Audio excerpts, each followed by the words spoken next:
Dave Hompes from hpylorisymptoms.com, and just wanted to quickly address a pretty complex issue in a very simple way, if I can, which is how H. pylori as a digestive infection can lead to symptoms that are not related to digestion, which kind of sounds a bit funny, but what we commonly see is that when people have these digestive problems, these digestive infections and parasites and things like that, they actually have symptoms that are not necessarily related or restricted to the digestive tract.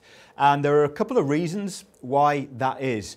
Now, any form of digestive infection is going to impair or inhibit your ability to digest food properly.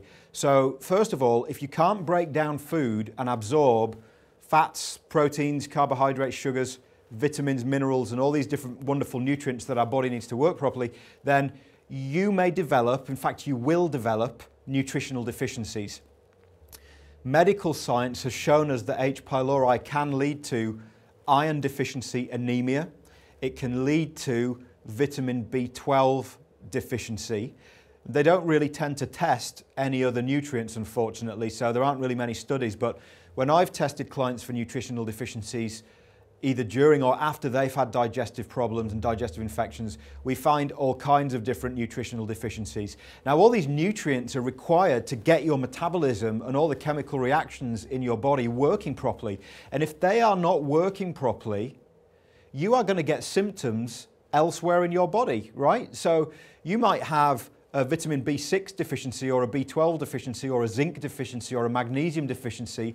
And because of those deficiencies, you develop fatigue because your body can't make energy properly. You can't make all the right hormones or brain chemicals properly, which then leads to making you feel moody. You might feel anxious, irritable.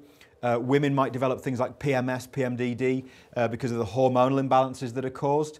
There's definitely going to be a lack of energy. There may be some skin issues start to show up. All kinds of different symptoms can start to manifest and present over time simply because you're not digesting and absorbing your nutrients properly. Second, digestive infections have a very acute tendency to cause inflammation in the digestive tract. Any inflammation in your body leads to an elevated level of stress hormones, particularly the stress hormone cortisol. If cortisol is high or it's too high, it can lead to symptoms on its own, being hyperactive, not being able to sleep properly, feeling anxious, jittery, things like that, shutting down digestion even more.